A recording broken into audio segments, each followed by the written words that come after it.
Valquírias aí para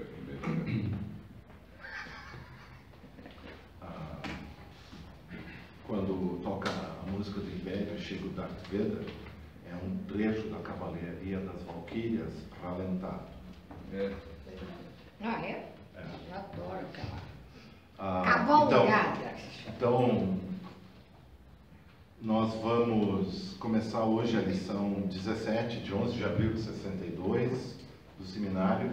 É uma lição, uma sessão que o Lacan fez, que tem o dobro do tamanho das sessões tradicionais, e ele andou muito rápido nesse trabalho. Então a gente dividiu em duas partes. A primeira parte hoje seria a segunda parte na semana que vem, ou na semana que vem não, na próxima vez, quando for possível. Vai ter aula semana que vem? Não, foi um modo de falar. Não, mas é uma questão que eu queria saber da Teresa. Não tem feriado. Tem feriado. Véspera de feriado. Tá. Tá bom. Tá bom, Isso aí. desculpa. Então, eu fiz uma montagem desse material para que vocês pudessem usar e acompanhar, por isso que ele está também em só frente, porque vocês podem fazer as anotações. O Lacan aqui nessa sessão ele vai resolver, ou vai começar, de certo modo, a resolver alguns problemas que ele tinha deixado pendentes antes. Depois eu vou abordar eles.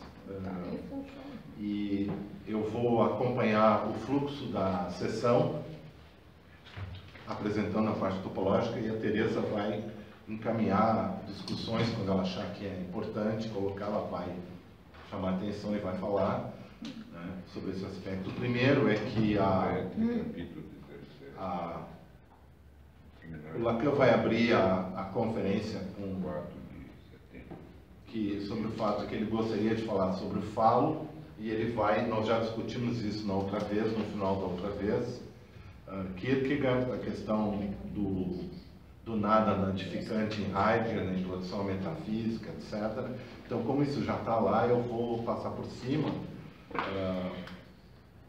E o importante é que há uma relação entre o falo e o oito invertido, nesse momento, que depois vai ser chamado de oito interior, por Lacan.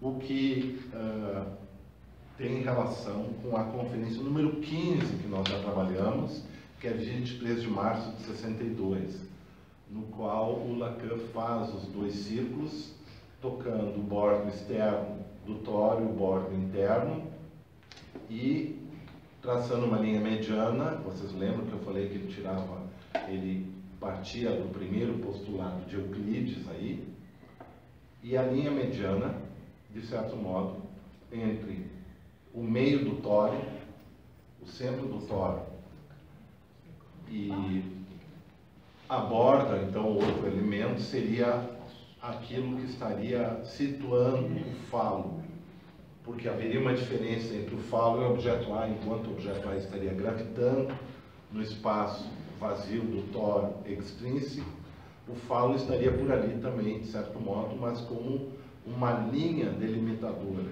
porque há uma diferença nesse aspecto, né?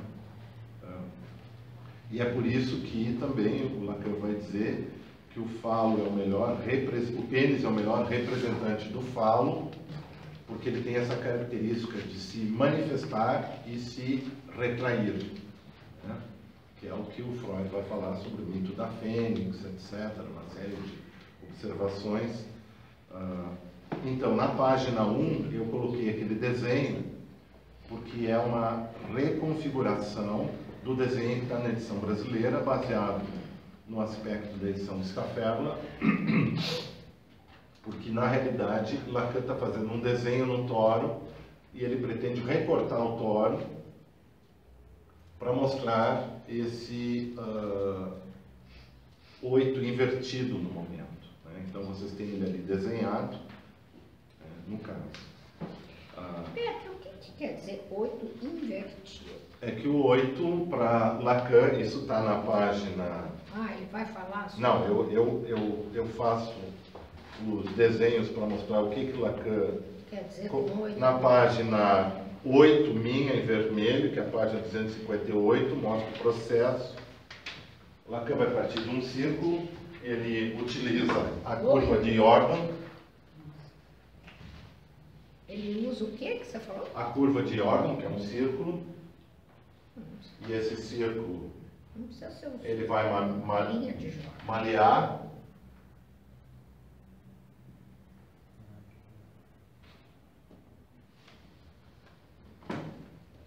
E aí ele faz ele vir para cá, o que vai dar essa figura. Ou seja, né, ele torce e roda lá para cá. Então essa é a ideia do 8 invertido. Na verdade, ele muda o termo. Depois ele vai chamar 8 interior. Por quê? Porque essa figura aqui, ela não havia sido trabalhada por topólogos, é uma invenção do Lacan. Somente anos depois, em 1986, o Jean Petitot vai utilizar ela também, porque ele já está falando do Lacan e da importância de se ler o Lacan para uma análise matemática dos discursos, e ele relaciona com as superfícies folheadas de Riemann, que é um dos problemas que o Lacan está discutindo quando ele começa a se queixar da dificuldade com o bidimensional e o tridimensional. Porque ele precisa ir para o quadro negro, desenhar tudo. Ele termina a conferência com essa questão, em todo caso, mas para chegar lá tem um caminho muito importante. O que o Lacan vai resolver aqui, de certo modo, de modo muito sutil, ele não vai dizer explicitamente. Ele resolve o problema das 7 pontes de Königsberg. Resolver o problema das 7 pontes de Königsberg significa, do ponto de vista lógico e matemático, mais matemático, no caso, topológico, resolver o problema do trajeto, dos circuitos do trajeto do neurótico obsessivo. Nas pontes de Königsberg, você não vai poder fazer o trajeto atravessando todas as 7 pontes uma só vez. Mas se o mundo fosse tórico, você consegue fazer isso. Isso é o que a gente vai ver na próxima vez.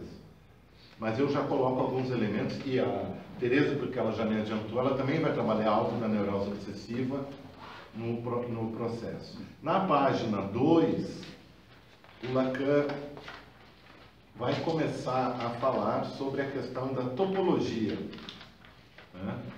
Hoje vou, portanto, retomar a minha via deste ano. É porque na sessão anterior do seminário, a 16, ele não apresentou nenhum esquema no quadro. Aquele esquema que está lá foi introduzido depois. Mas ele falou sobre topologia o tempo todo, porque tem os vetores e tal, aquela coisa demanda, desejo, que é o que nós vimos na outra vez. E tanto mais rigorosamente, porque na última vez tive que fazer uma excursão para falar sobre desejo, demandas, relações. E é por essa razão que, mais rigorosamente do que nunca, vamos trabalhar com topologia. E aí, então, ele fala muito sobre isso nesse caso. É preciso trabalhar com ela, porque vocês não fazem mais do que trabalhar com ela a todo instante. Quero dizer, quer vocês sejam lógicos ou não, quer vocês saibam ou não o próprio sentido da palavra topologia. Então, o que o Lacan está dizendo é que todos nós trabalhamos com topologia, mesmo que de forma atencionada, que é o termo filosófico.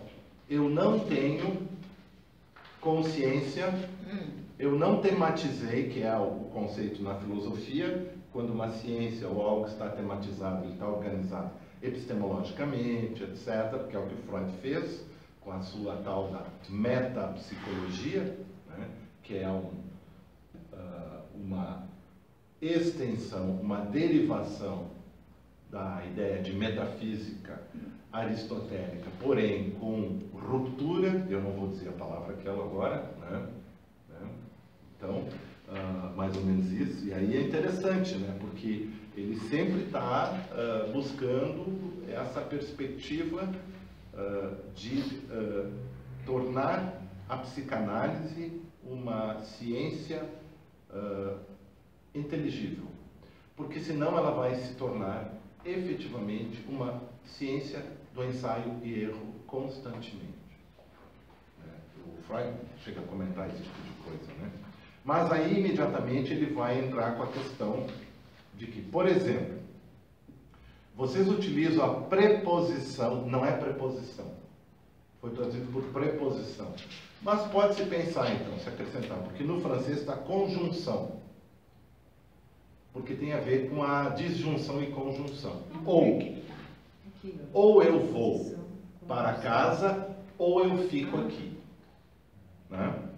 Ora, é bastante notável, mas seguramente verdadeiro, que o uso dessa conjunção só foi no campo da lógica técnica, a lógica dos lógicos, bem articulada, bem posta em evidência, numa época bastante recente. Na verdade, somente foi organizada a partir de 1880.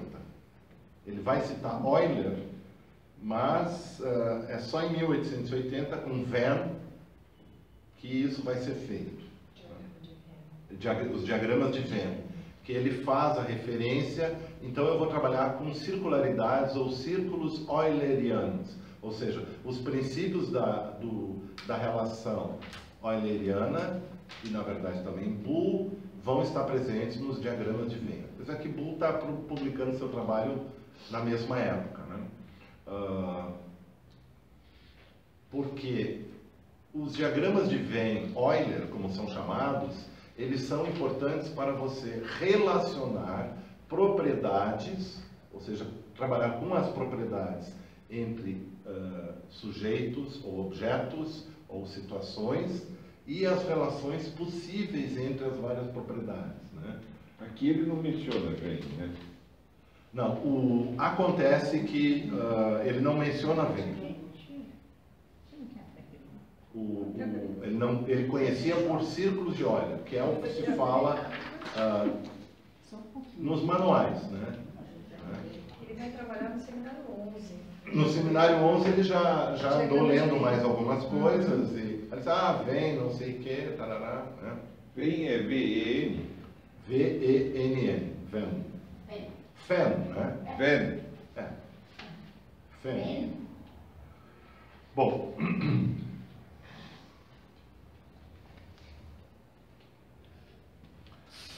então ele vai dizer o seguinte: é por isso que basta ler o menor texto analítico corrente, por exemplo, para ver que a todo instante o pensamento tropeça, desde que se trate não somente do termo identificação, mas da simples prática de identificar o que quer que seja no campo de nossa experiência.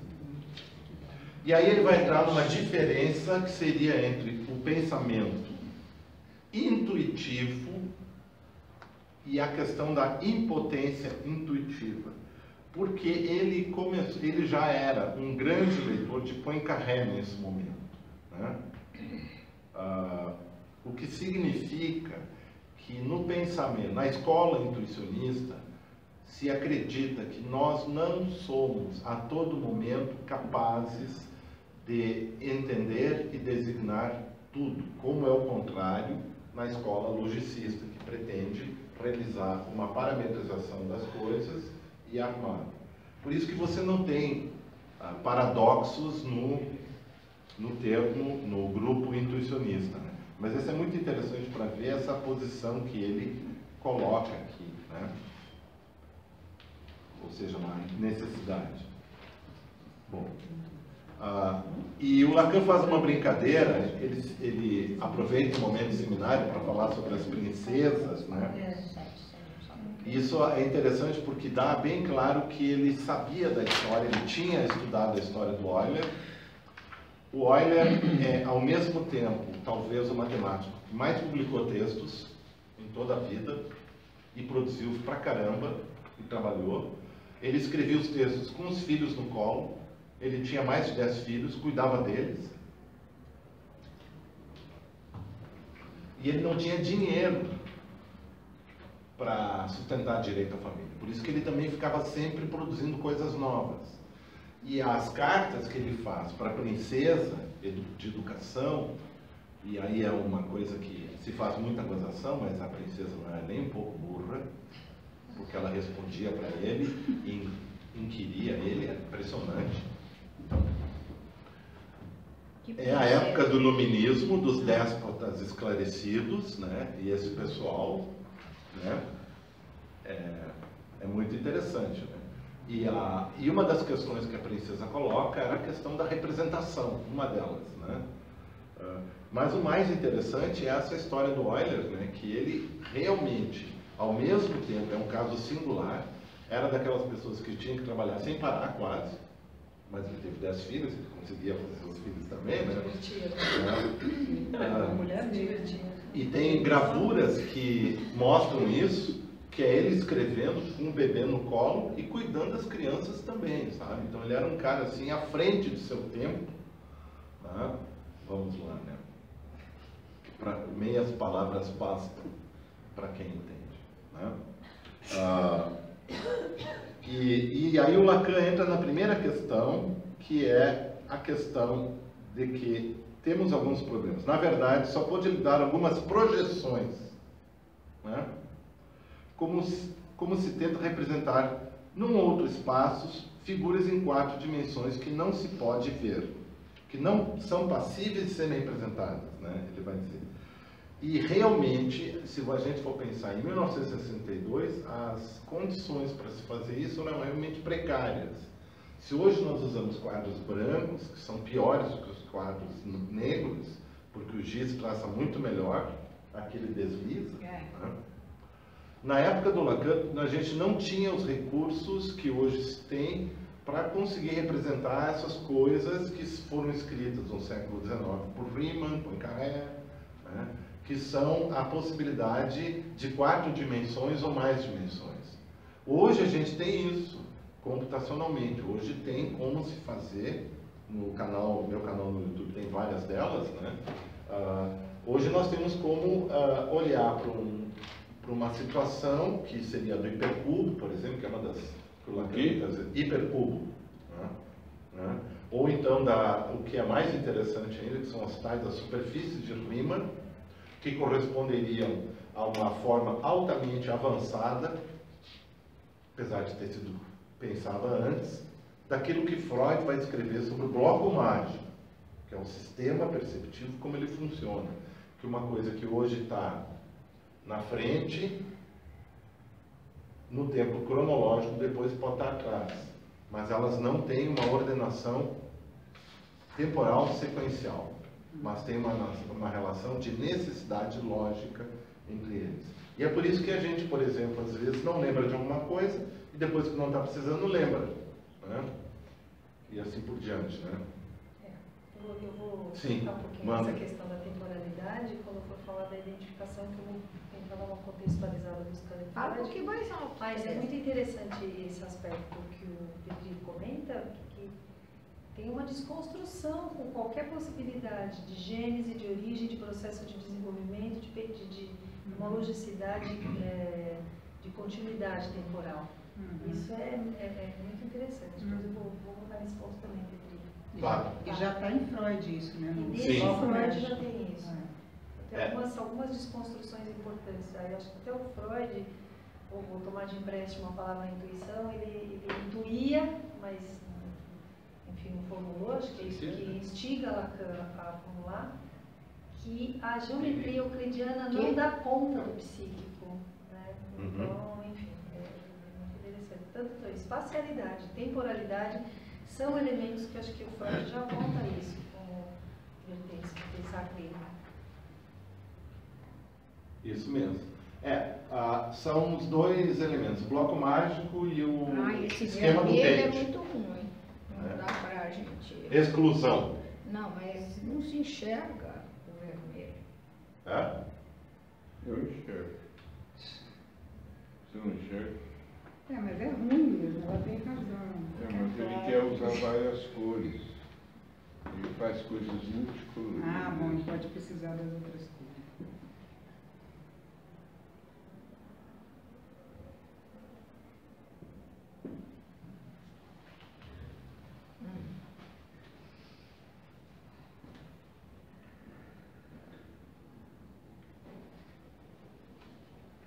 Lacan vai trabalhar com 3 ideias nesse primeiro momento. Ele quer entrar na parte topológica, mas ele tem que resolver algumas coisas. São conceitos da lógica. Da lógica, que é o conceito de exclusão, inclusão e intersecção. Então, as próximas páginas ele vai trabalhar isso, que é, por exemplo, e vai usar os diagramas de Venn ou o círculo de Euler para isso. Na página 4, nós temos já essa questão. As 3 organizações são: por que vai se usar, ou por que então nós usamos os diagramas de Venn para organizar as coisas. Ele tem uma função organizacional, ou seja, como vai dizer o Hilary Putnam, clarificar, tornar mais claras as coisas. A primeira é saber se algo que está sendo dito é verdadeiro. Estou usando vermelho. É verdadeiro.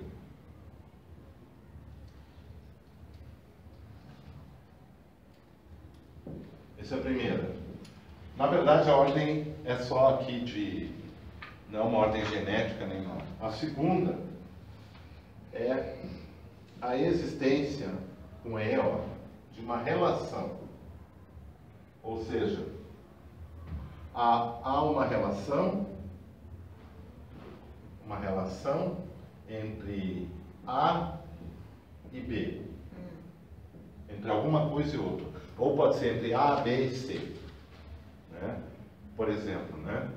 O Venn vai aplicar a três aspectos, 4, quer dizer, mas o básico para se aprender é com 2, né? O Lacan aqui vai trabalhar com 2. Depois, quando ele está lá na teoria dos nós, ele vai se interessar pelas 3 relações e tal. O terceiro, e muito interessante também, é a existência de algo.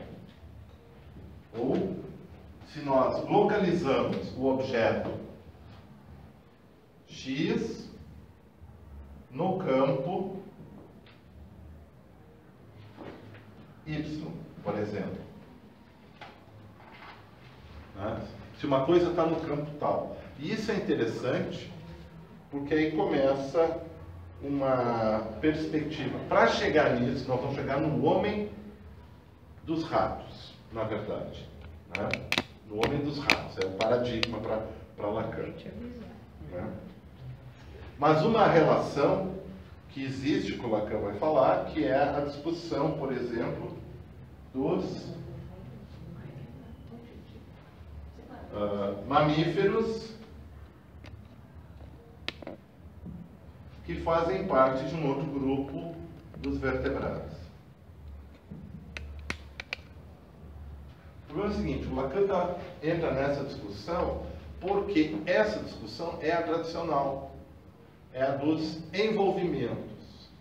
Só que essa geralmente é a posição que é feita pela lógica tradicional e pelo logicismo. E ela vai culminar em paradoxos. Em paradoxos. A teoria dos conjuntos, etc. E assim por diante. Então ele vai chamar, não é a primeira vez que ele faz isso, mas ele vai chamar um conceito bastante problemático, foi muito criticado, de um lógico chamado Augustus de Morgan, do século XIX, que é o universo do discurso, mas é um conceito muito bom na psicanálise. O Lacan tira muito partido desse conceito, por exemplo, no seminário 14 da lógica do fantasma e depois. Apesar de ser um conceito com alguns problemas. Se tu tem o universo do discurso, tu vai ter proposições sobre conceitos e sobre algo, sobre coisas, sobre entes, né? Aos quais os conceitos vão ser relações ou propriedades, no caso. Né? Mas o universo do discurso é um termo genérico, que muita coisa pode caber dentro. Né? Muita coisa pode caber dentro desse universo do discurso. Agora, lembrando assim, nada tem a ver com a moderna análise de discurso, nem a francesa, da década de 70, nem a americana, que é baseada em Chomsky e outros autores, que é muito interessante também e que poderia ser relacionada, mas não tem diretamente algo a ver. O problema é que nós encontramos sempre no universo do discurso, na fala, né, ordinária, o uso da palavra negação. E o uso da palavra negação sempre vai acarretar dificuldades para a gente. O uso indiscriminado da negação e verbal está relacionado com uma coisa que nós chamamos a Verneinung, tá? Que é uma Bejahung, que é uma afirmação, e a gente sabe que a criança, uma das primeiras coisas que ela faz, né, é aprender um não. Não. O Freud vai falar sobre isso. E o Lacan vai fazer uma brincadeira com isso, né, mostrando que... Eu posso apagar aqui? Tá. Eita, apagador, ótimo. Quando você apaga, porque dizer que assim, a identificação que tem 3 tempos, não é que tem 3 identificações, tem tempos dentro da identificação, são juízos. E juízos que é negação. Tem a ver, tanto é que ele trabalha nesse capítulo isso, mas sim. Então, de atribuição, de existência, porque aí, bom... Atribuição de verdade. Decorre disso que depois chega essa questão da demanda. Exato. Fala novamente quais são os juízos de atribuição, juízo existência de atribuição, de existência. Atribuição de verdade, que relaciona com uma. Com eu sou isso. Relação com outro, estou parte do grupo, né, por exemplo. E Existência. Eis ele, o existência. Estou aqui ou, né, sou representante de, aí a coisa complica, né? E isso é algo muito interessante. Nos sonhos vai aparecer. E depois vai ter um quarto. Só que esse quarto ele vai surgir no caminho do 9 até o seminário 24. Né? O Lacan vai situar um universo, então, que vai se constituir mais ou menos assim. Certo? Onde nós teríamos um A, e aí ele faz uma brincadeira, ele poderia ter feito diferente, mas ele faz de um modo bem ruim, propositalmente. A, vírgula em cima. Né? E isso aqui, tudo, faria parte de um B, que está indeterminado, compreendem? E esse B corresponderia ao D, universo do discurso. Eu uso dessa forma. Porque chega a ser, numa época, um aterro para ele. A linha é não há. Não é A, é não há. Não é que é. Não é A. A linha é não há. Sim. Então há uma separação nesse sentido. Né? Então, de certo modo, a linha seria algo de B. Como A seria algo de B. Mas todos os círculos que apresentam concêntricos, um dentro do outro, tendem a produzir paradoxos, tendem a produzir problemas. Aí o Lacan tem uma solução. Né? Bom, eu vou desenhar mais ou menos a solução que ele fala, de certo modo, mas não fica muito clara, que é a seguinte. E realmente é impressionante. Desculpa, por que o A' não é A? Porque é concêntrico. A linha não contém o A? Todos aqueles que fazem parte deste campo estão sobrepostos a ele. Entendeu? Não, o que você falou é que a linha não é A. É não A. É não A. Porque um é A e outro é a linha. Eu não disse que não é A, eu disse é não A. Aqui é um critério diferenciador em relação ao A, por isso que o A está ali também. Exato. Tá. Mas isso vai gerar problemas. Então o Lacan vai... Sim, mas está incluído no B. Exato. E o A está incluído na linha. E essa inclusão Ah, no A' e o A', todos então, eles no B. Então, se a gente lembrar aquela discussão toda sobre o paradoxo dos conjuntos, né? Os conjuntos que não contêm a si mesmo, né? Vai dar problemas, né? Quer dizer, tu não tem como, pelo critério da existência, como ela falou, conseguir abranger tudo. Vai dar pau, como se diz na máquina. Né? Então, o que o Lacan vai fazer? O Lacan vai dizer... Aí eu vou usar um símbolo lógico, tá? Que é o símbolo tradicional. Isso aqui quer dizer negação. Tá? Também às vezes é usado um tio, mas hoje em dia, cada vez mais, a coisa tende a uma parametrização.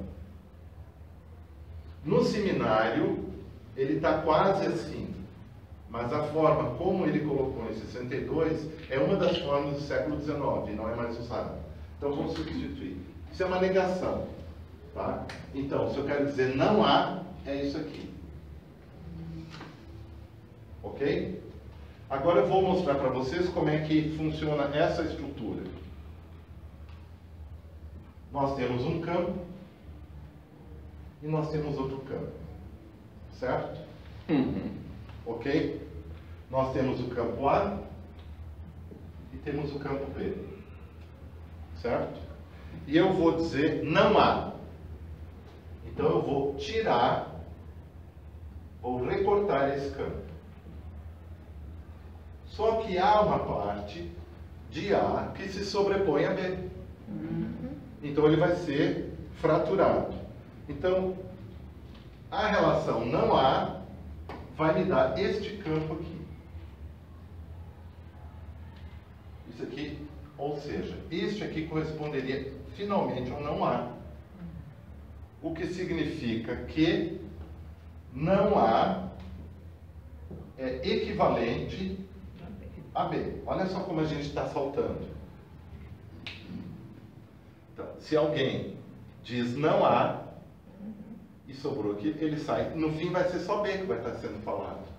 Mas a referência era não há. Era em referência a algo que é tirado de B. Vocês estão entendendo? E esse algo que é tirado é muito importante, porque os psicanalistas chamam isso de resto. Entendeu? Resto. Ok? Que eu muitas vezes também não entendo o que é esse resto aí. Ah. É o umbigo do sonho.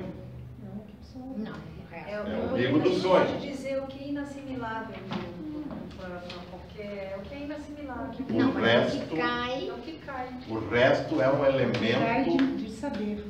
do sujeito. Cai de saber. Mas o cai, para mim, dá a impressão de que é algo que se destaca. Vem para a tua frente, esse é o problema. Então ele não é resto e ele não foi para trás, não foi perdido. O destacado é aquilo que é evidenciado. É isso que está... Porque a extração de objeto é diferente disso.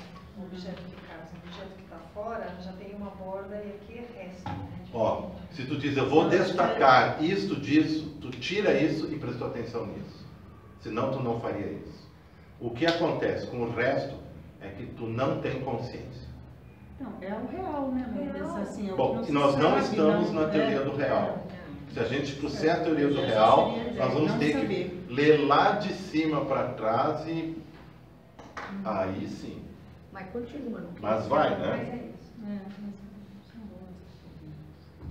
O que o Lacan vai dizer é que existe uma distinção, distinguindo a negação, na página 255, do nível da enunciação como constitutiva da negação do nível do enunciado. Agora, esta parte é muito interessante, porque ele não está dando a informação completa, porque ele está com muita pressa, provavelmente, aqui. Provavelmente, eu não tenho acesso a essa gravação. Nessa época era cenografia, né? Mas ele deve, nessa vez, ter falado mais rápido. O Lacan falava muito devagar, ralentado.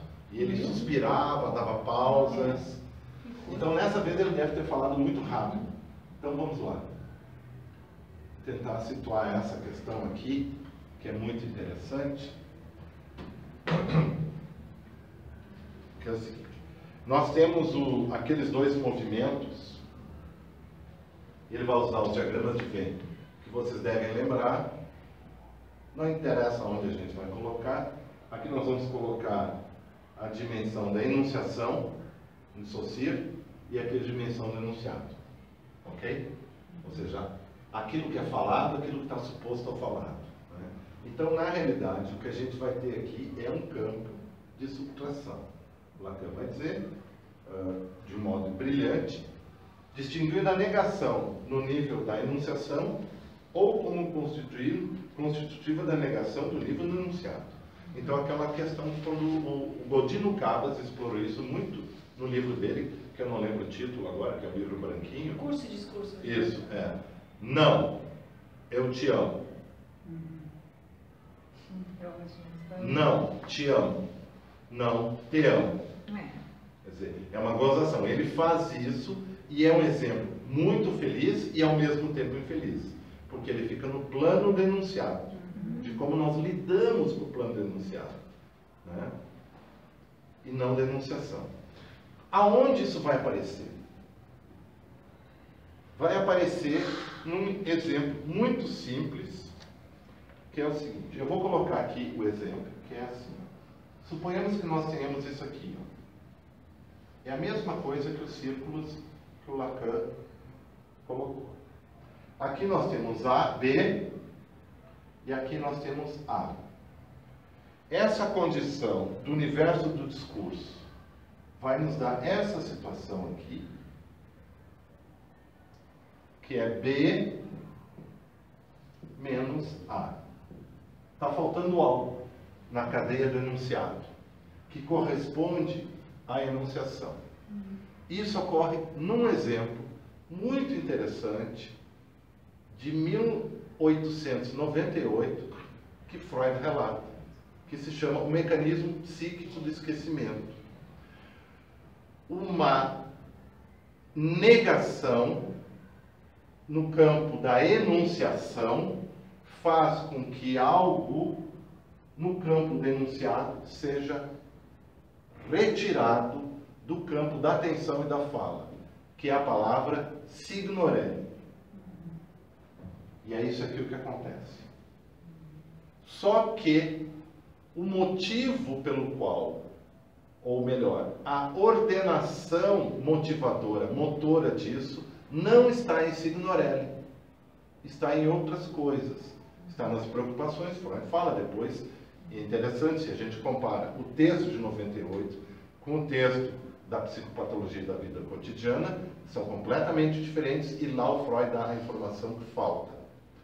Haviam dois aspectos, a preocupação com a sexualidade, com a potência, ou seja, se aquilo vai funcionar ou não, qual é o sentido da vida, né? Freud tem uma série de reflexões sobre isso, e justamente isso é uma preocupação para Freud hoje, naquele momento, e que ele fale, porque em Trafoi ele recebe a notícia de que um paciente dele, muito inteligente, havia se suicidado por vítima de uma doença sexual incurável,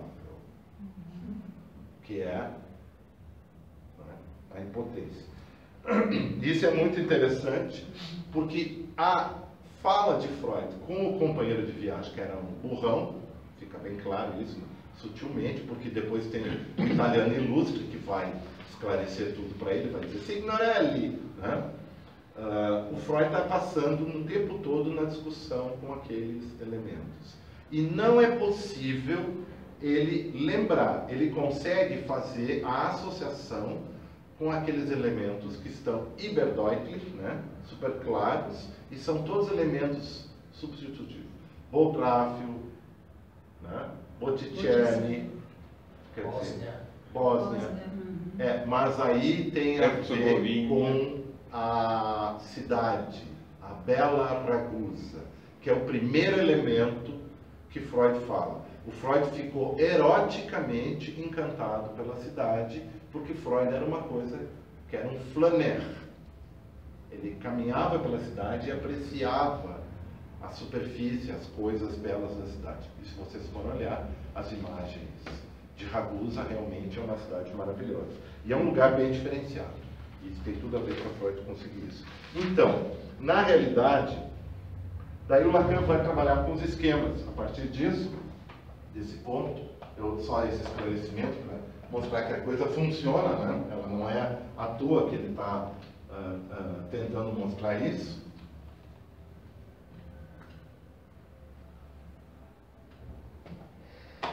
O primeiro é o seguinte: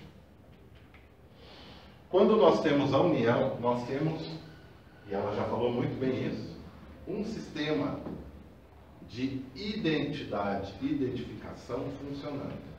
Esse aqui é a união. A união B.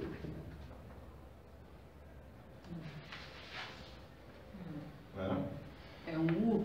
É um U aí? Que eu É. Que é União. diferente de adição. Não é, B? Não é, né? A união B está na página 255. Na página 5. O próximo é a intersecção, que é o avesso disso, mais ou menos, né? Aqui é um triângulo, tá? B. Aqui vai se encontrar o elemento fundamental para o Lacan, que ele está trabalhando, que se chama diferença... Aqui o signo é o U ao contrário. Não, aqui é um triângulo que eu estou colocando. Mas por quê? Se aqui. Porque eu estou usando símbolo matemático mesmo. Ah, Tá? Aonde que está o U? No meu desenho, Ah, mas... Está em outra página. Então, eu já entendi. página 6.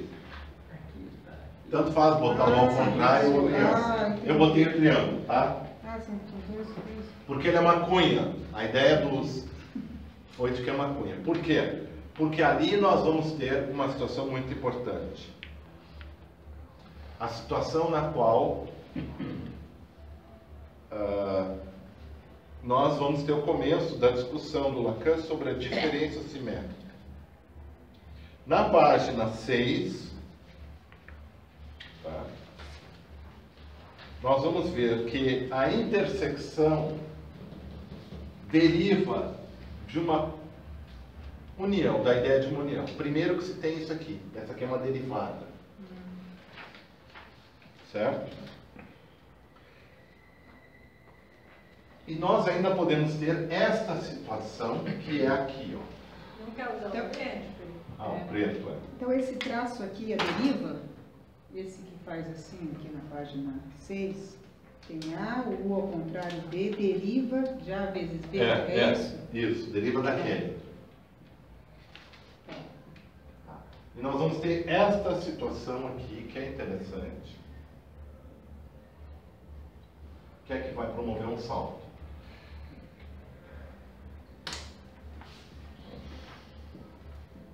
Lacan está trabalhando desde seminário 1, na verdade. Aqui nós temos um buraco, tá?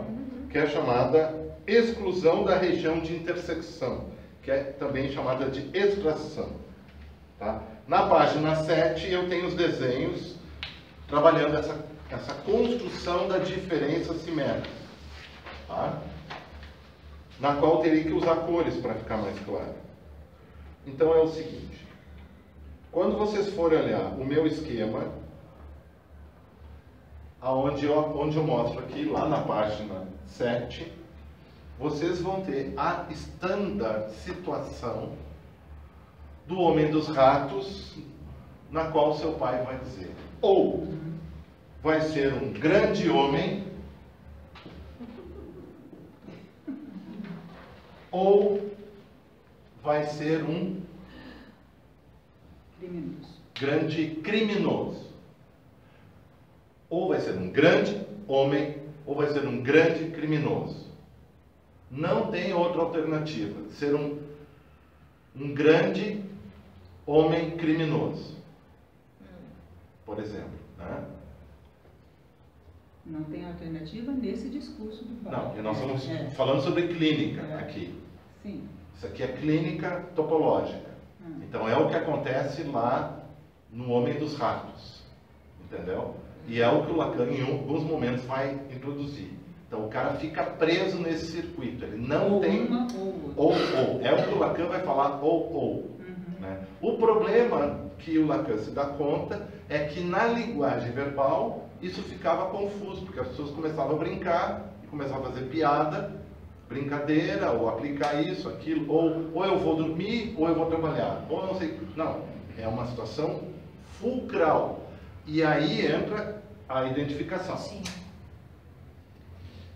O sujeito. Fulcral, gostei dessa palavra. Não? Fulcral quer dizer decisiva. Ah, decisivo. Decisivo. Né? Nós podemos, topologicamente, organizar essa situação de várias maneiras. Ali eu coloco esses dois exemplos, porque o que o Lacan está tentando dizer é uma coisa muito simples, que bastam movimentos para que a estrutura não se altere, mas ela tenha um estado de manifestação diferente. Há uma transformação. Vou apagar aqui. De acordo com as ideias dele do seminário 1 e 2, né, o sujeito surge no campo do outro. Né? Então, aqui nós temos o campo do outro. Vou colocar aqui, tá? Pode ser essa cor aqui? Pode, essa a gente enxerga. Eu vou desenhar o preto. E o sujeito surge no campo do outro, ó. Regulado pelo outro. Outro sujeito. Mas acontece que este sujeito, muitas vezes, acaba por se subsumir no campo do outro. Acaba de usar essa expressão. E isso configuraria uma situação neurótica. A psicanálise promoveria... O desenho que você fez? Não dá para ver. Tá? É quase um dentro do outro. Sujeito que está dentro do outro. Né? É, Essa ali, subsumido. é. Totalmente engolfado, sendo falado pelo outro, pelo meu pai, pelo meu avô, pelo discurso, aquela toda a história. Aham. Né? Acontece que a psicanálise, a análise, teria a função de separar. Não os dois, mas retirar o sujeito do outro.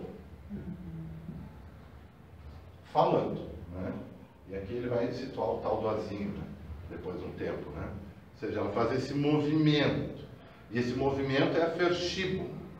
Verschiebung é o deslizamento. É um dos movimentos de Reidmeister, no caso.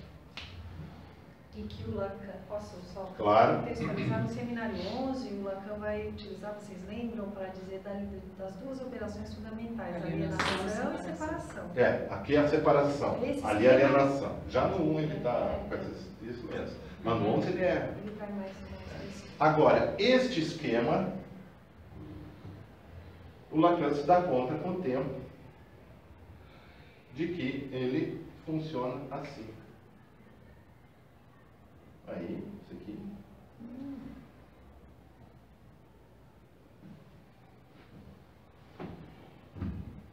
Isso é um 8 interior. Então, na realidade, tá, o que acontece é o sujeito está assim, e aí ele vai passar para uma situação na qual ele vai estar assim, está enrolado, para chegar a um pouco, vai soltando. Ele vai chegar nessa condição. E essa condição dele chegar assim é, na verdade, essa aqui. Ele vai colocar em operação o seu circuito. Isso aqui é um toro, mal desenhado, como se diz, mas é um toro, na qual a demanda realmente pode percorrer o caminho do desejo. Essa é a função da análise. Então, eu estou falando sobre a época em que o Lacan está tentando aplicar os dois toros sobre a neurose obsessiva, que é esse seminário 9. Quais são os paradigmas? Hans, Ratus, Irma, Freud, né, no seminário 9. em clínica, né? Mais ou menos isso. E aqui, se vocês forem olhar na página 8, tem as várias brincadeiras que o Lacan está discutindo. Ah, eu quero desenhar esse 8 invertido. Se em vez de eu usar círculos de Euler, eu poderia desenhar esses 8 invertidos. Então, em cima, aqui, eu faço uma brincadeira, como a gente poderia pegar um dos círculos de Euler e pegar eles, com esse fio, e torcer e transformar num 8 invertido. Por que eu coloquei o vermelho ali por dentro? Porque nesse momento a gente pode dizer estou por dentro. A gente não Estou tem por fora. vermelho aqui, não. É na página 8. Mas o nosso não Ah, tem bom, mas o vermelho. meu está vermelho. Ah, Né? O processo posto por Lacan diz 8. E se ao invés do círculo se desenhasse o 8 invertido? No Staffel a gente tem esse desenho. São esses dois desenhos. Aí você tem que fazer o A. Né? Ok? E aí ele vai entrar na ideia dos paradoxos dos conjuntos. Mas acontece que se eu vou entrar na ideia dos... É muito interessante isso que o Lacan faz. Só em 1986 o Jean Petitot, que é um matemático premiado, estudou com o Dieudonné, ganhou a medalha Félix, que é o Nobel da Matemática, e escreve falando do Lacan. Ele conheceu o Lacan, ele usa o Lacan nos textos, e ele fala sobre a importância da matemática em Lacan, da topologia, etc. Do jeito dele, que ele está escrevendo textos matemáticos, né? Ele não está escrevendo textos de psicanálise, né? Mas a ideia em pauta do processo é mais ou menos essa aqui. Eu tenho um círculo, esse círculo do sujeito se deforma, né? Apertando aqui, né? Tá? Mas acontece que eu daí pego e puxo isso aqui, vai me dar esta estrutura aqui, aí eu faço também uma torção e eu posso ter esta figura. Mas não confundam com uma banda de nuances, como muita gente faz. Tá? Neste momento, quando eu tenho dois círculos de Euler. Eu tenho A, eu tenho B, e aqui eu tenho esse elemento que a gente está falando o tempo todo, na intersecção, que para Lacan vai ser este elemento depois, que é o véu. Ele vai véu, né? O véu. Aonde tu tem? Aqui, ó, vou apagar o véu, tá? Ou... Não é, mas peraí, é o Poisson que você fez. Esse símbolo para Lacan se chama véu. Mas o véu, ora, que eu saiba, ela junta o véu com todos os ous e todos o maior e o menor. É a junção de 4 símbolos. Isso é uma das abordagens que ele faz, e é verdade, no seminário 14, a Lógica Fantástica. Mas acontece que quando ele está falando sobre ou é isso, ou eu sou mais ou eu sou menos, ou eu sou maior ou eu sou menor, ou eu estou em conjunção ou disjunção. Daí vão derivar os fantasmas, que no seminário 8 da transferência, ele vai relacionar os 4 fantasmas, e que está publicado no livro Novos Estudos sobre Histeria, do Charles Mellman, como se fosse uma coisa original dele, mas está no seminário da transferência. Ele esqueceu. E esse ou é interessante porque, na realidade, ele vai retomar um outro elemento, antes de entrar nessa coisa dos paradoxos conjuntos, porque na sessão do dia 7 de março de 62, antes dele entrar na topologia, ele se mete a falar do Charles Sanders Peirce, no trabalho que o Peirce faz para as categorias de Aristóteles, a partir da leitura dele de Kant, por exemplo. E o Charles Sanders Peirce tem uma brincadeira. Se alguém tem a edição do Seminário 9 em francês da Ali, em francês, ela está errada, porque ela inverteu num fotolito a coisa. É assim, ó, é muito surreal. E o Peirce tinha isso na cabeça. É um círculo no qual tem 4 divisões, né? Todos os traços eu vou fazer do meu jeito, tá? São verticais. Esse aqui é a opção 1. A, tá? Melhor. E aqui todos os traços são horizontais. Na opção B. Olha só que loucura. B. Essa região é uma região que tem traços verticais e horizontais, certo? E aqui não tem nada. Ou seja, isso aqui é nada. Isso aqui pode ser mudado e vai te dar, vocês podem ver a transformação que eu fiz, isso aqui. Todos os traços são verticais, todos os traços são horizontais.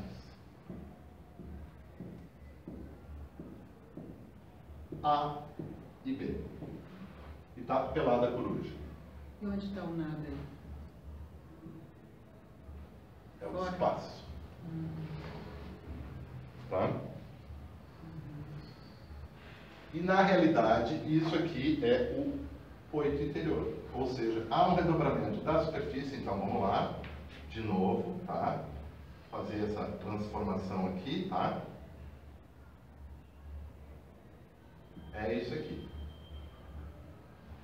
Que vai ser o esquema que ele tem lá. Esse esquema, que é esse aqui.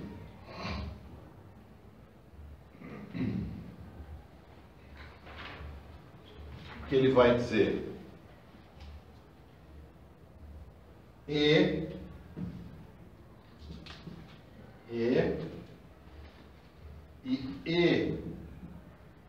não é.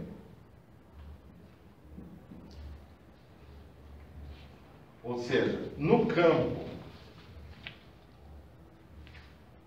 E, nós temos os conjuntos que se compreendem eles mesmos. E aqui nós temos no campo não E, não E, os conjuntos que não se compreendem a eles mesmos. Aqui estaria a volta a ser discutida onde dá o paradão. Se eles se compreendem a si mesmos, ele tem um redobramento. Ou seja, ele volta para o começo e começa a se auto-incluir. Estou fazendo a barba, ou eu corto a minha garganta, ou eu mato a velha. Ou corto a minha garganta, ou eu mato a velha. Matar a velha, objeto, eu e a velha, porque ela gostava tanto da velha, né? Eu me identifico, vou. Né? Então essa é a estrutura. Né? Mais ou menos. E essa é. Aí eu paro aqui porque agora essa outra parte que vai entrar na teoria dos mapas, aí tem que voltar a Peirce também e outras coisas, seria muito pesado e gastaria a noite toda e a Teresa não poderia falar. Então a minha ideia seria que a ideia, a Teresa aborda a discussão dela, vai tentar relacionar com o que eu fiz aqui. Né? Eu não pude mandar para ela antes, porque eu estou muito atarefado, né? Mas eu só desenhei, né? Como vocês viram. Bom, então tá. Eu vou banheiro. Ah, te espero então. Tá. Não vai, como é que Não, passa? imagina.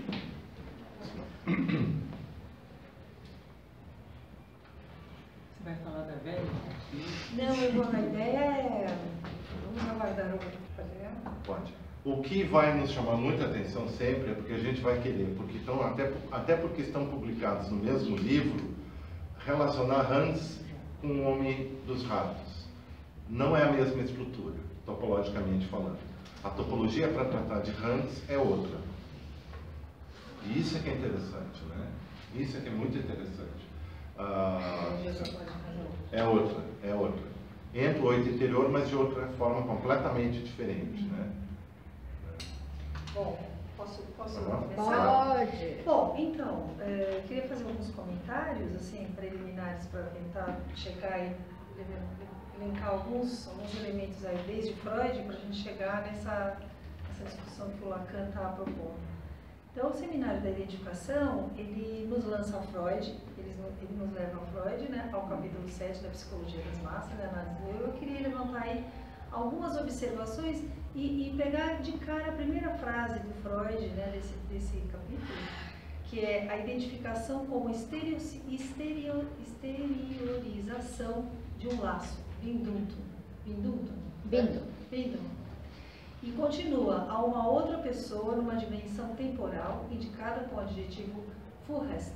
Quem é bom de alemão aí? O quê? Superlativo de Fur. Foi qual? Fur. Não é o Fur. Como é que escreve? É FR, U com trema, HESTE, que é o superlativo de Fur, apontando para os primórdios, para um antes, sem o qual não seria possível. Pronto. Não, acho que não, hein? Não, acho que é um antes, sem o qual, sem esse antes, sem o qual não seria possível localizar algo do sujeito a advir. Então, esse é o primeiro ponto para a gente poder pensar a dimensão de um tempo originário, indeterminado, que permita abordar a identificação de um modo lógico. Vou fazer algumas aproximações, porque eu acho que há umas linhas de força para a gente chegar e articular. Para abordar de um modo lógico, sem apelar para a sucessão temporal, como eu disse há pouco, que tem um apoio na série dos números ordinais.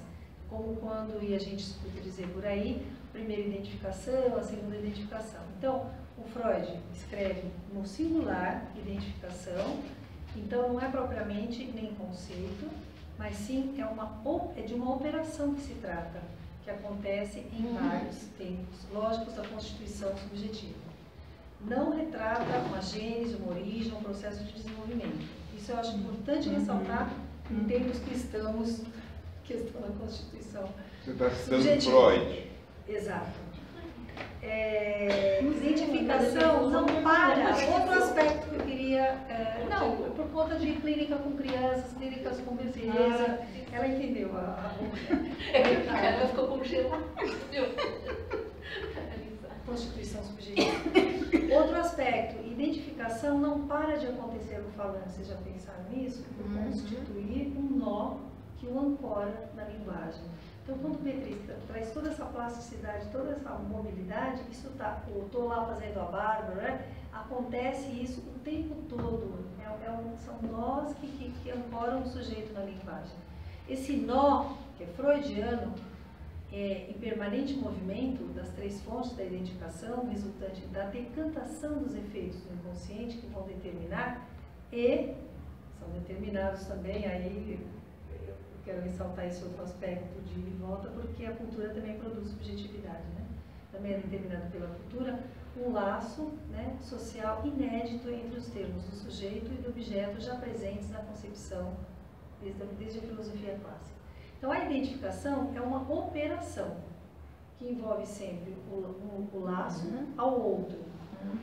E eu não quero ser chata aqui, mas depois o Marcão vai acabar. O outro é o corpo, enfim, a gente depois faz parênteses. Ele vai dizer no começo, na terceira conferência, na terceira, e toda a identificação dessignificante. Identificação significante.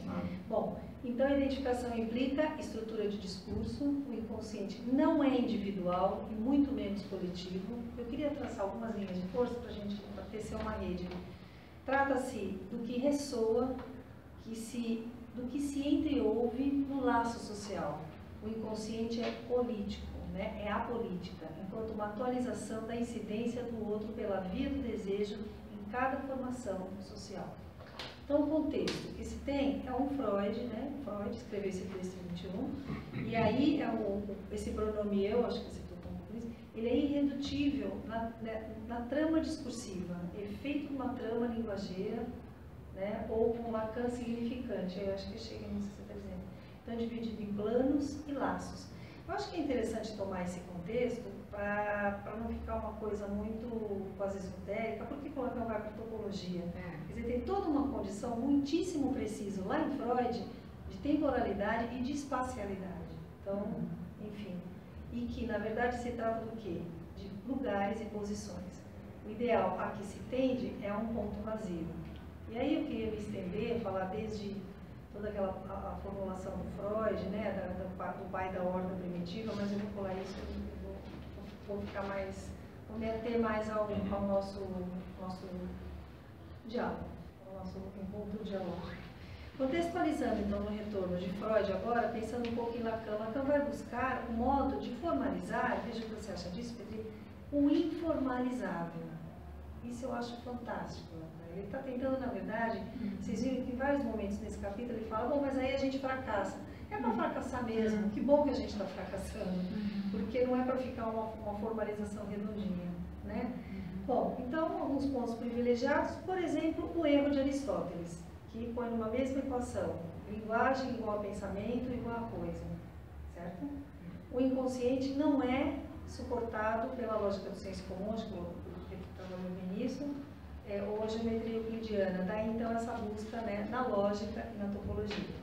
Esse seminário tem algumas linhas de força que eu acho que estão tentando entrelaçar para cunhar esse termo, né, da identificação que contém esse eixo com várias temporalidades. Eu vou só citá-las rapidamente, que acho que a gente já deve ter falado aqui, né? Mas eu queria me ater numa coisa de uma posteriori, de uma retroação irredutível também. Então, no primeiro momento, incorporação, onde se tem o eu ideal e aonde o sujeito foi visto. A gente pode pôr aí nesse pacote a constituição narcísica, né?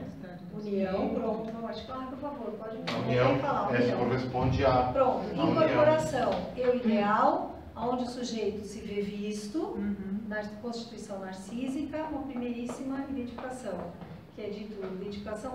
O texto, acho que é do Eric Lohan, não sei se vocês conhecem, que ele põe a coisa do leite, que é alguma coisa que vem de fora, é bem legal, eu vou localizar esse texto e depois eu trago para vocês. Bom, a união.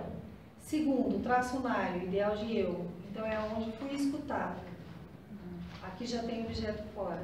Terceiro, implica discursividade, implica o social, então é a história lá do bigode, das moças do orfanato, né? Vocês lembram disso? E é onde, por imitação, vai haver um plano mais de ordem social a identificação. Identificação implica, são juízos, que o Petri também falou, e eu acho isso muito relevante, porque eu acho que um dos textos mais fabulosos do Freud, tão curto quanto genial, é o texto da negação. Que eu acho que a gente podia fazer uma articulação. Atribuição, eu sou isso, e aí a gente poderia começar. Fernando. Você falou da participação, pertinência em grupo, da existência, é isso, não é isso, e quanto ao juízo, que é o seminário 24 vai trabalhar o quarto do juízo. É que eu prefiro a tradução, em função de toda uma discussão com colegas, denegação. Porque quando fala negação, tu está na operação lógica proposicional, etc. E não é uma Vernein, no caso. Aí tem gente que traduz como a negativa, mas denegação é muito interessante, porque o sujeito diz que não é. É o desmentido também, né? Seria também uma outra... Mas não é que daí tu mudar isso. Porque... Não é o Verloy, não? Não, desmentido não tem a ver com a recusa. Desmentido é eu falo, mas não falo que... Mas, né? Eu não falo ao falar. Isso é outra saída. Bom, então chega assim, então, com esses não, tem elementos... nada a ver com a tradução, tem a ver com o discurso, né? Desmentido, onde você mente e desmente que está mentindo. É na própria negativa isso aí. Eu digo não dizendo sim. Tem nada a ver com a estrutura perversa, é outra coisa. Bom, e aí o salto que eu acho importante, que está aí, né, contigo, que é muito importante, é do que se trata então, se essa Constituição se dá a partir do outro, se dá a partir de um vazio fundamental, o sujeito é político, falante, está nessa condição frente ao outro. O esquema de Euler é fabuloso para mostrar isso, e o oito interior, veja o que você acha disso, mas me parece que assim, mostra que está na alienação e na separação, podemos dizer, não? Quando aquele pedacinho mantém a continuidade? A separação não há. Então não há. Bom. Interessante. Isso aí é muito certo. Agora, isso, quanto então, o inconsciente, né, ele traz, que eu acho que tem aí um núcleo duro, que vai se abrir toda a questão do desejo, que a gente vem falando aqui, é a condição da existência. Acho que está colocado. Pode repetir? A existência. Não, deixa. Não, o que interessa que eu acho que o Lacan está perseguindo aí na identificação, é de tratar do vazio fundamental. Você vai ver no Toro, você vai ver sempre a falta, ele vai perseguir nas figuras topológicas que haja alguma coisa que escape e que é o real, e que é algo que fica como inassimilável. E o que você está chamando desse impasse com o campo da alteridade. O que você está chamando de existência? Mais fora dentro. Né? Que é um paradoxo, que é o que está dentro, está fora.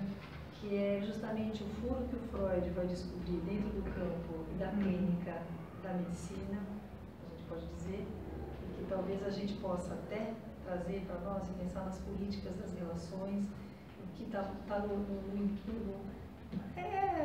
como é a intimidade, é o mais estranho, externo, estrangeiro, do mais íntimo de mim mesma, né? Seria assim, o mais fora dentro. E é complicado formalizar isso, porque de onde Freud, vocês lembram que Freud tentou, ele se perguntou, será que é possível? Será que é possível hipnose? Será que é possível a autoanálise?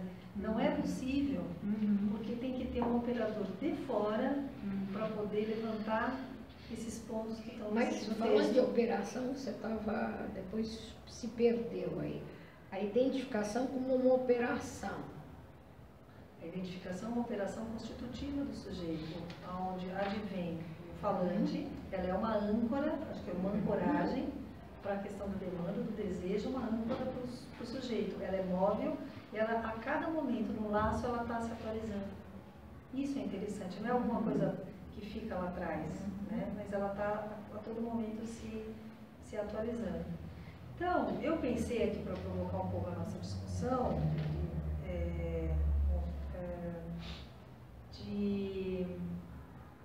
falando aqui da existência, tem um núcleo duro. Por que é importante a existência? Por lado do analista, é importante esse lugar como um suporte para esse procedimento, como posição de leitor desses elementos que não são legíveis. Então, porque na verdade se tratam de lugares e posições. E para o lugar do analisando, acho que tem aí uma célula, uma chave de leitura importante nesse seminário, que é a demanda, ter demanda, que vai lançar para a gente toda uma discussão sobre a transferência. Né? A segunda identificação, que é aquela do ideal de eu, o falante lançará ou deposita. Eu vou usar algumas palavras e vou procurar ser muito cuidadosa com isso, porque o próprio Lacan depois desconstrói essa coisa da transferência. Então, o sujeito, quando ele tem a demanda, ele endereça, ele deposita, ele lança ao analista aquilo que ele supõe, que na verdade é onde ele supõe ter sido suposto. E que isso diz do traço unário e que está na segunda identificação. E aí a constituição, né, da posição. Peraí, o traço unário é a segunda identificação? A segunda identificação, o segundo tempo, digamos assim. Eu estou dizendo que identificação é um só. Estou na aposta do singular. Estou seguindo Freud, estou seguindo Lacan, que não tem várias identificações. E ouve-se falar isso, né? Fala-se assim. Então, na verdade, eu estou recortando com temporalidade. Há vários tempos.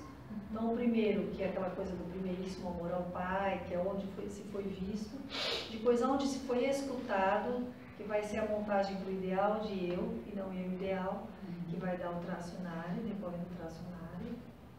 E daí, o sujeito lança, o sujeito está aí amarrado nessa identificação, e é isso que ele lança para o analista, que a gente vai falar que é o tal do significante qualquer depositado no analista, o qual é esse que está suportando, dando âncora para esse procedimento da análise.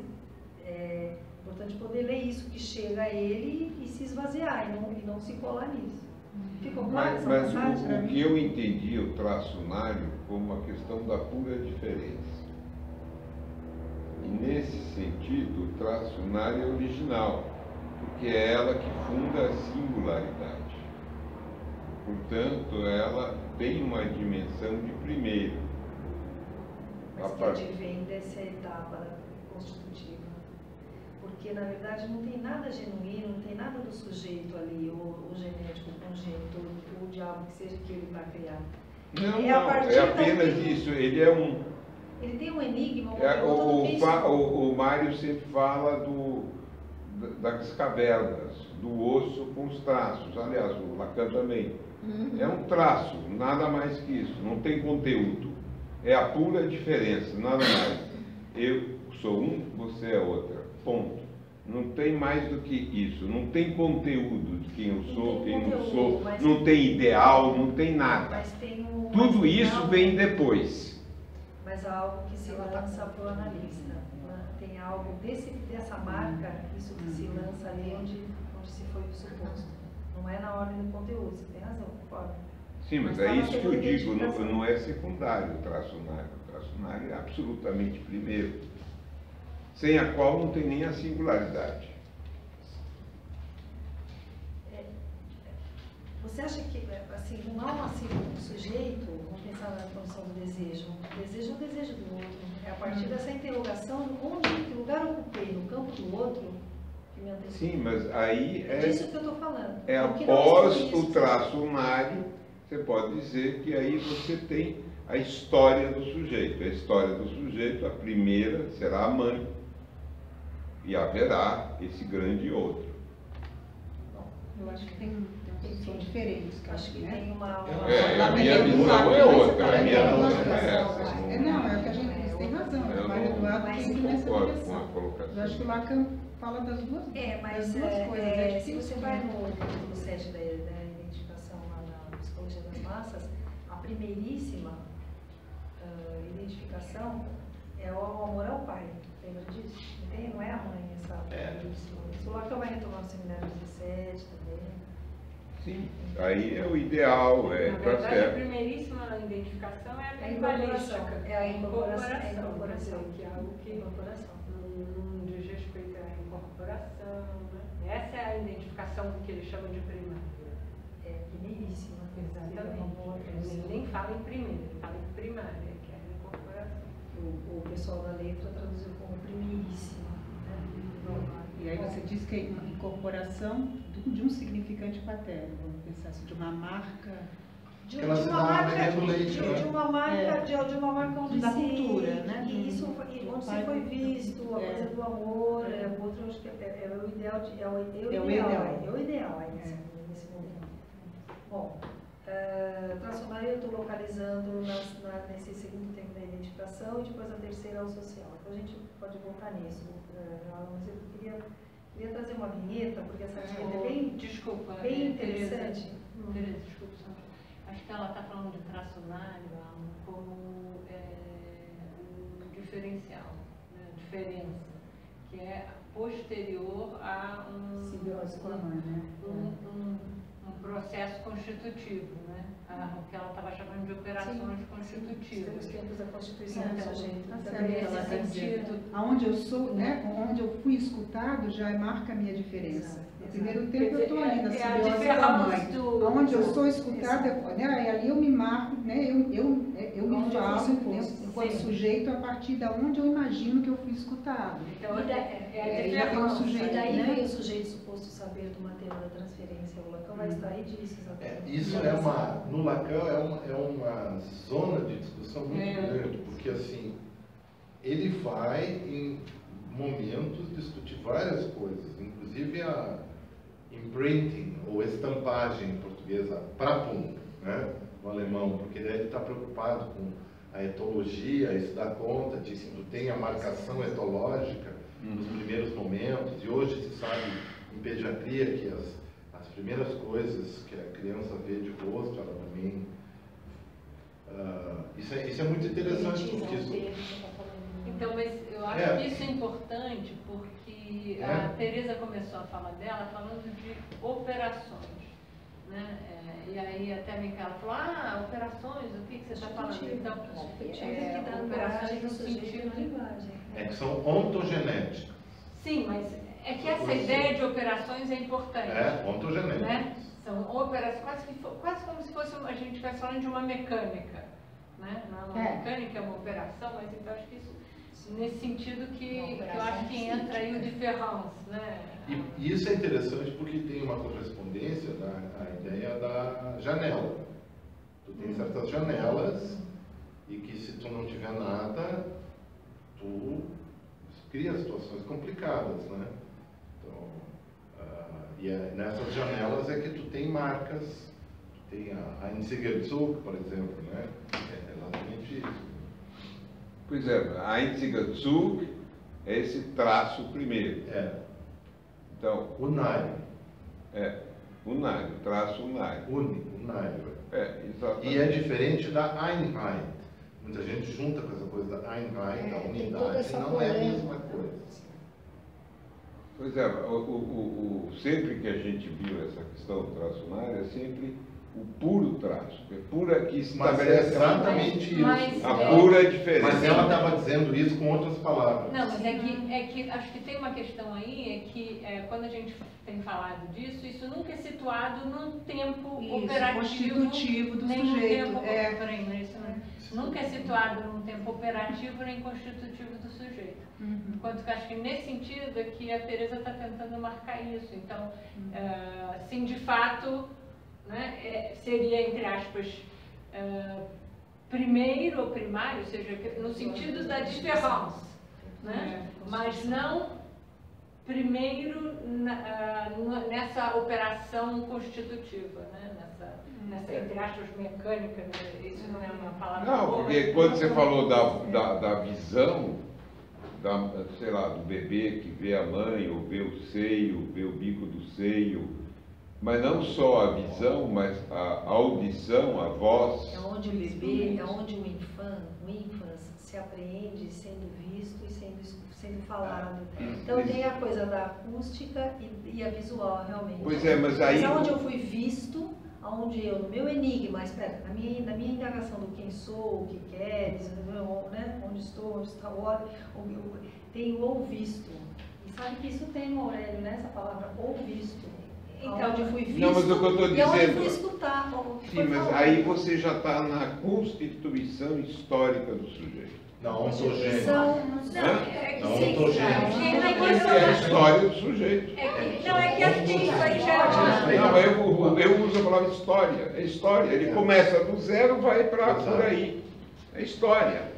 Você pode chamar ontogênese, tudo bem. Mas quando diz ontogênese, não é a filogênese. É um aspecto Mas mais acho que ali é uma leitura dela, é uma interpretação, porque na verdade a questão da identificação primária, ela é canibalística, ou seja, não há nenhum tipo de registro simbólico, absolutamente nada. Mas se ela não tiver, não vai ter simbólico. Não, ela terá no futuro, mas no momento da identificação primária canibalística, por Freud, isso não está dado. Esse negócio é complicado. Eu pensaria assim, deixa eu falar só o que eu penso. Eu pensaria que esse momento, esse segundo tempo que ela está marcando como tempo da inscrição da diferença, seria o tempo onde o sujeito aparece, né, como aquele que é escutado de uma determinada maneira, que cria todo um imaginário de sentidos, etc., que eu fui escutado assim. E aí você vai desconstruir isso ao longo da análise para chegar justamente nessa pura diferença que não tem sentido nenhum. Né? Eu penso que ela está fazendo uma construção que ela está indo, não como o Mário está fazendo com a gente, mas numa outra ideia de constituição histórica, mas justamente para esvaziar esse sentido. Né? O sujeito se faz a partir de um como se, né? Assim que eu me vejo como sujeito, você vai esvaziando isso para chegar nesse traço puramente diferencial. Eu faria uma leitura assim, entendeu? Ele nem se fala Constituição, ele não fala Constituição. Ele está se filosofando. Eu estou falando aqui de tempos lógicos da Constituição psíquica. A entrada de falado a falante. Pensar na clínica. O que se recebeu, o que eu fiz daquilo que recebi e como me viro com isso.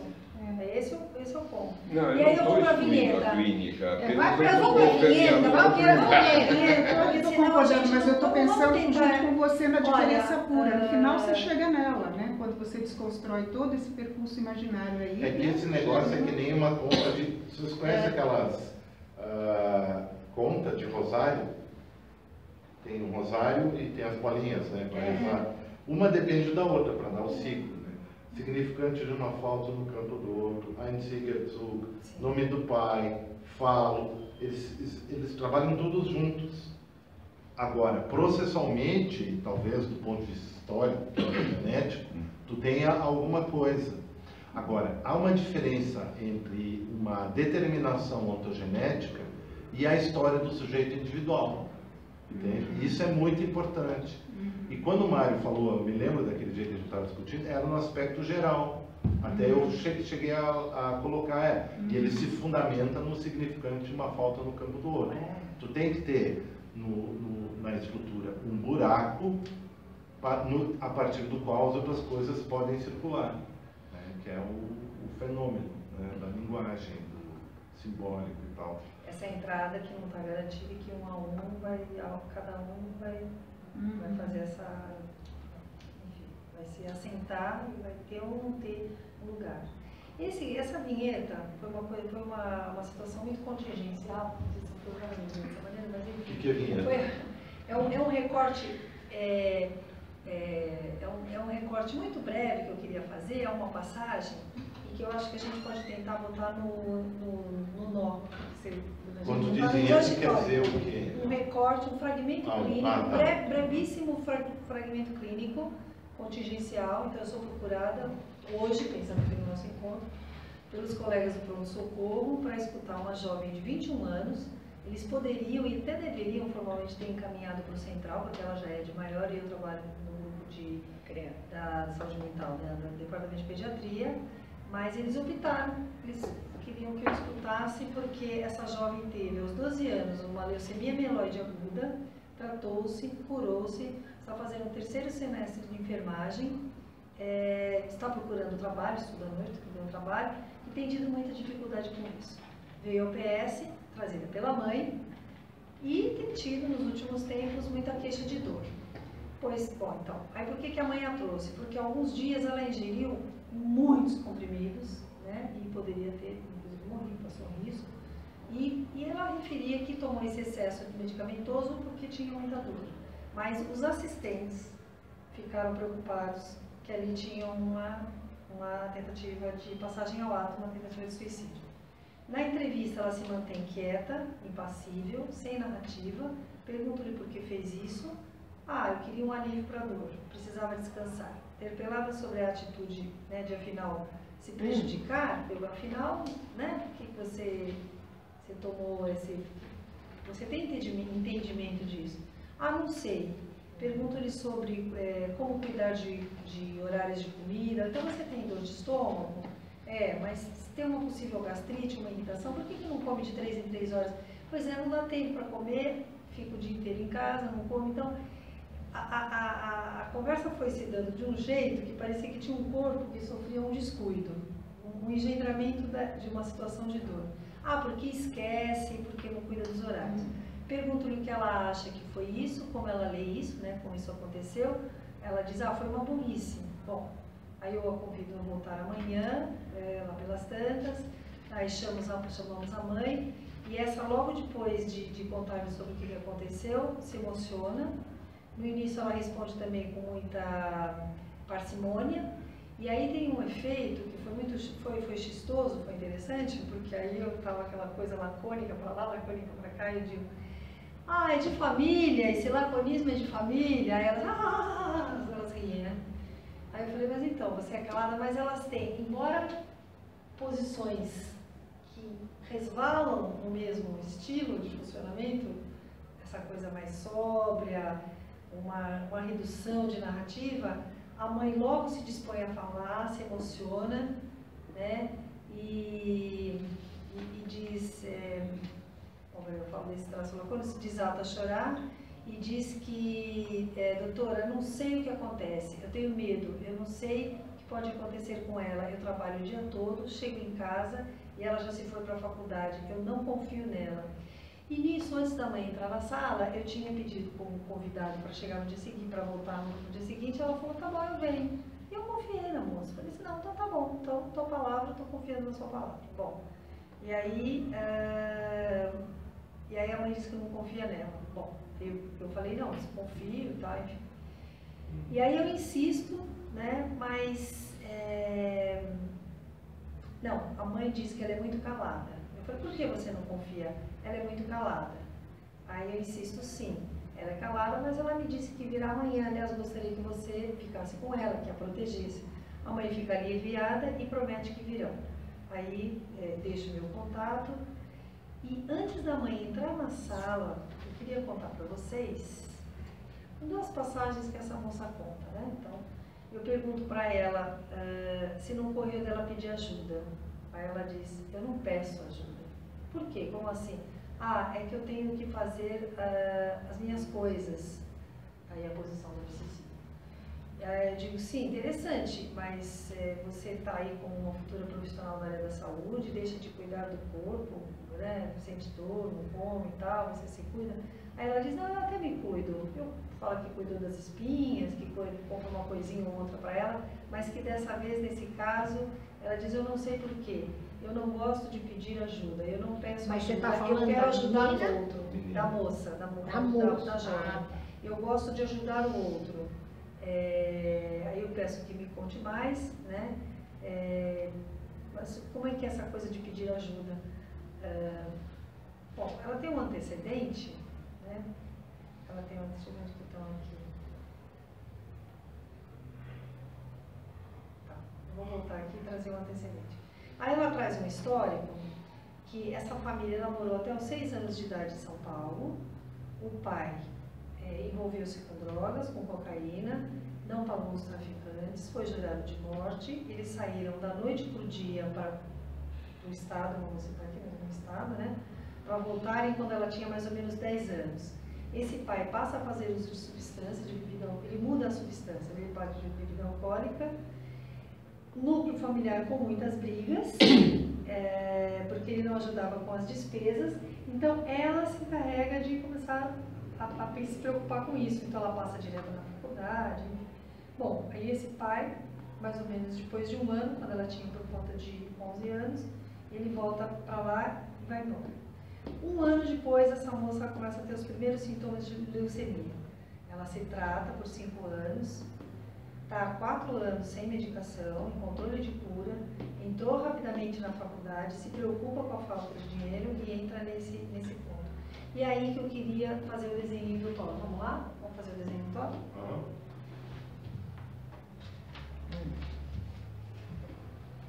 Então, ele manda de um recobrindo o desejo do outro, né? Então vamos chamar esse aqui da mãe e vamos fazer um verdinho, talvez? Não vejo, não, preto, que eles não enxergam.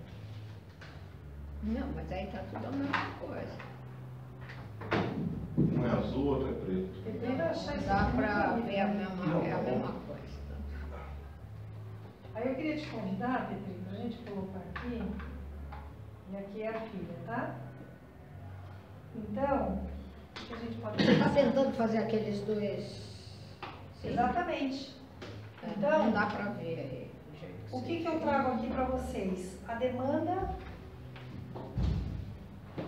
como uma proposta. Demanda da mãe, como, né? Me ajudem a cuidar da filha.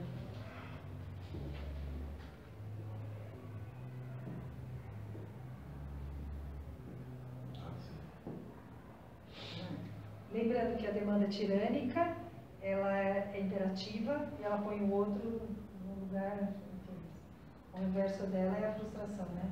A cuidar da filha. Que recobre, então, a mãe, aqui a demanda da mãe, né? Que seria isso aqui, tentei dar uma olhadinha, né? Demanda da mãe, ó, o circuito da demanda da mãe. Vai